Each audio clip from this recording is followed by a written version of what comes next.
नमस्कार फ्रेंड्स, सात्विक रसोई में आपका हार्दिक स्वागत है। बहुत से लोग नहीं जानते कि पंचामृत और चरणामृत में क्या अंतर है, तो आप भी जानिए और अपनी आने वाली पीढ़ी को भी इसकी जानकारी दीजिए। अमृत तुल्य चरणामृत क्या होता है, चरणामृत किसे कहते हैं और चरणामृत का क्या महत्व है। इस वीडियो में हम आपको बताएंगे कि चरणामृत क्या है और इसका क्या महत्व है। हम आपको यह भी सिखाएंगे कि चरणामृत कैसे बनाया जाता है। पंचामृत के 5 तत्व जो कि एक साथ मिलकर अमृत तुल्य पंचामृत बन जाता है। अभिषेक के बाद वह श्री चरणों में जाकर चरणामृत बन जाता है। पंचामृत बनाने की सामग्री और पंचामृत के फायदे भी बताएंगे। आप भी चरणामृत का आनंद लें और अपने जीवन में इसका महत्व समझें। आप इस वीडियो में चरणामृत बनाने की विधि, चरणामृत कैसे बनाएं, कब और कौन कितनी मात्रा में सेवन कर सकते हैं जानेंगे। सबसे पहले इसका ध्यान रखना होगा कि जिस भी पात्र में हम बना रहे हैं वो चांदी का हो तो बेस्ट है। चांदी का नहीं है तो मिट्टी का भी ले सकते हैं। बस एल्युमिनियम, तांबा और पीतल को छोड़कर 5 द्रव्य में सबसे पहले दूध लेंगे, ये गाय का दूध होगा। दही लेंगे, ये भी गाय का है, ये घर का ही बना जमा हुआ है। शहद लेंगे और इसकी क्वांटिटी मैंने डिस्क्रिप्शन बॉक्स में दे दी है। और इसके अलावा चीनी लेंगे और गाय के दूध से बना हुआ घी लेंगे। ये घी भी मेरा घर का ही बना हुआ है गाय के दूध से। और ये तो 5 बहुत ज़रूरी हैं। इसके अलावा जब चरणामृत बनता है तो उसमें तुलसी मिलाई जाती है और 5 मेवा आप ये स्किप भी कर सकते हैं, ये कोई ज़रूरी नहीं है। चरणामृत बनाने के बाद प्रसाद के रूप में मेवा मिलाकर ही सबको प्रसाद वितरित किया जाता है। तो ये हुई। अब इसको हम बनाना शुरू करेंगे।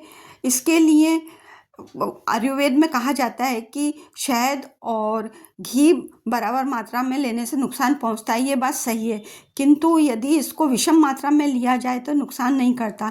इसके लिए जितना शहद ले रहे हैं, जैसे 2 चम्मच मैंने शहद लिया है तो 1 चम्मच ही इसमें देशी घी मिलाएंगे, नहीं तो ये नुकसान कर जाएगा और ये पंचामृत अमृत तुल्य हो जाता है, क्योंकि जो इसमें 5 द्रव्य मिला रहे हैं वो अमृत तुल्य हैं, जो कि बहुत फ़ायदा देंगे, जिसकी की बात हम आगे चलकर करेंगे।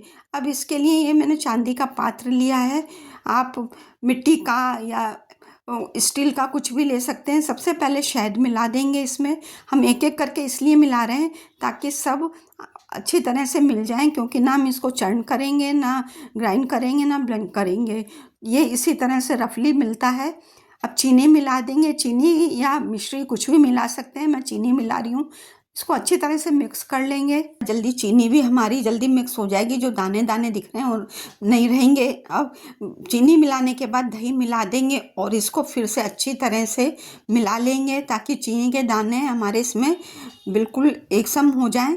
तो ये सब मिला लिए हैं और ये विषम मात्रा में ही घी लिया जाता है, इसलिए इस बात का ध्यान रखना होगा कि 2 चम्मच शहद है तो 1 चम्मच लेंगे। अब दूध 7 चम्मच में मिला रही हूँ, 7, क्योंकि ये मैं पतला ही मिला रही हूँ, इसलिए मैंने दही कम 2 चम्मच ही मिलाया है। आपको गाढ़ा रखना हो तो मिला सकते हैं, क्योंकि अभी भगवान के श्री चरणों में ही जाएगा तो उनका अभिषेक करना होगा, तो ये पतला ही रखा जाता है।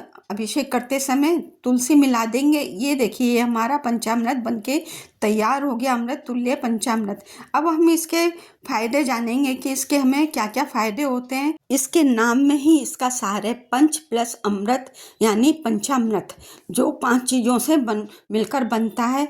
तो इसके फायदे के बारे में हम जानेंगे। तो इससे हमें रोग प्रतिरोधक होने के साथ साथ जीवन दान देने वाला है। ये जो थकान को तो दूर करता है। ये बीमारी से यदि आप उठें तो उसके बाद ये टॉनिक का काम करता है। यदि पंचामृत का सेवन लंबे समय तक किया जाए तो ये दीर्घायु प्रदान करता है।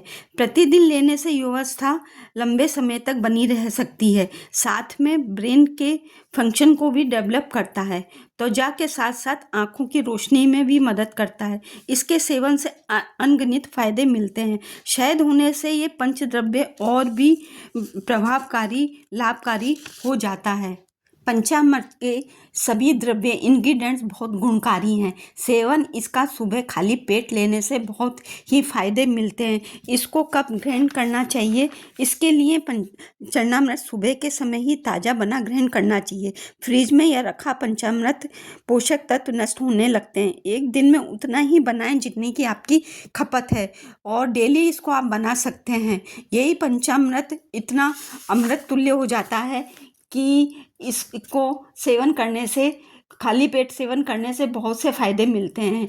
6 महीने से पूरी ज़िंदगी, जिसमें कि बुजुर्ग लोग हैं, गर्भावस्था है तक फ़ायदेमंद होता है। गर्भावस्था में बच्चे की ग्रोथ को बढ़ाता है, साथ में जो लोग व्रत उपवास कर रहे हैं उनको भी फ़ायदा मिलता है। डायबिटीज़ मरीज भी इसे ले सकते हैं। यदि शुगर कंट्रोल में है तो नुकसान नहीं होता है। यदि शुगर कंट्रोल में नहीं है तो शक्कर या मिश्री को इसमें से ना मिलाएं। आयुर्वेद के अनुसार शहद डायबिटिक के नुकसान नहीं पहुंचाता है डायबिटिक्स पेशेंट को, इसलिए सिर्फ शक्कर छोड़कर इसका सेवन कर सकते हैं। बच्चे 2 चम्मच और वे बड़े चाहें 5 से 6 चम्मच से लेकर जितना मन चाहे पी सकते हैं, पर उतना ही बनाएं जितना कि आपकी उससे खपत हो रही हो। यदि खपत नहीं है तो आप उसको फेंकें नहीं, बल्कि नाली में भी नहीं डालें, पेड़ पौधों में उसको डाल दें। और ये 5 तत्व मिलकर ही बहुत फ़ायदा देते हैं, तो इसको ही बनाइए। सबसे पहले हम जानेंगे कि चरणामृत होता क्या है।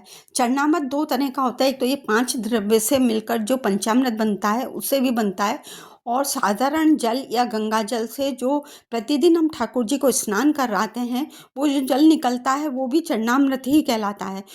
इसको सबको ग्रहण करने से आप असाध्य रोगों से भी मुक्ति पा सकते हैं। पंचामृत मुख्य तौर पर कोई भी धार्मिक अनुष्ठान हो, त्योहार है, जैसे पूर्णिमा पर सत्यनारायण कथा पर शालिग्राम का अभिषेक करा जाता है पंचामृत से। इसके अलावा सोमवार को महादेव जी का, जन्माष्टमी पर लड्डू गोपाल का, और अन्य प्रतिदिन तो साधारण जल से ही कराया जाता है। इसके अलावा दीपावली वाले दिन, लक्ष्मी पूजन के दिन, अन्नकूट के दिन, ये सब दिन भी हम पंचामृत जरूर बनाते हैं। आज हम पंचामृत को चरणामृत बनाएंगे लड्डू गोपाल का अभिषेक करके। अभिषेक के लिए हम लड्डू गोपाल को बैठा देंगे, किसी भी आप पात्र को ले लेंगे, उसमें बैठा देंगे। मैंने ये चांदी की कटोरी ली है, मेरे लड्डू गोपाल इतने ही बड़े हैं। तुलसी की पत्ती रख देंगे उसमें, क्योंकि तुलसी उनको बहुत प्रिय है।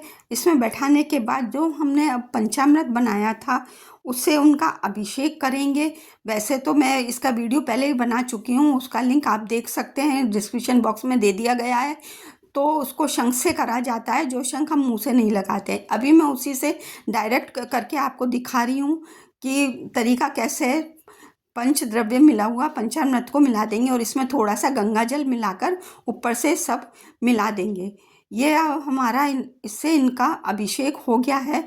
अब इसमें से हम लड्डू गोपाल को तो बाहर निकाल लेंगे, जैसा कि आप देख रहे हैं। ये इसीलिए पतला रखा गया था कि अभी इसमें हम अभिषेक करना था। वैसे आपको बनाना है ऑर्डिनरी उस पर तो आप गाढ़ा बना सकते हैं दही ज़्यादा मिलाकर। अब इसे गंगा जल से एक बार फिर स्नान करा देंगे।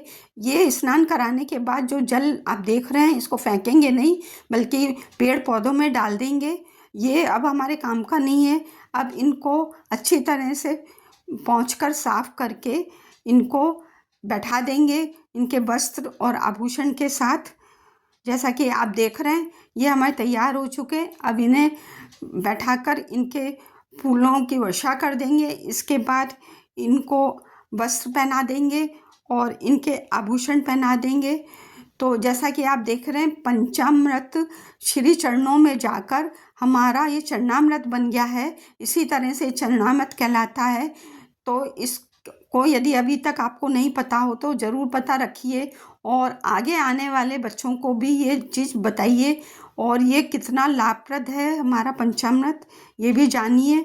जिस तरह से केवट ने श्री राम के चरण धोकर उस चरणामृत को ग्रहण किया था, उसी तरह से ही बहुत लाभप्रद होता है। कोई भी बीमारी वगैरह में हो, जैसे कि आपको फ़ायदे पहले भी बता चुके हैं। तो फ्रेंड्स, ये हमारा अमृत तुल्य पंचामृत अब चरणामृत बन चुका है।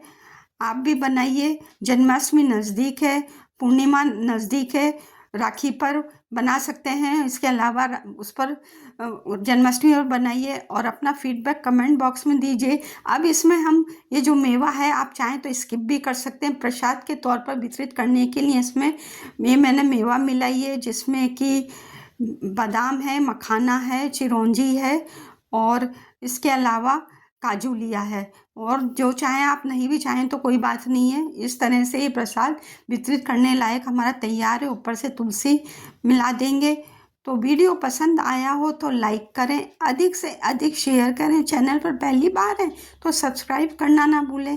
बेल आइकन को हिट करेंगे तो मेरे वीडियो अपलोड करते ही सबसे पहले आपके पास नोटिफिकेशन मिलेगी। जय श्री कृष्णा, राधे राधे।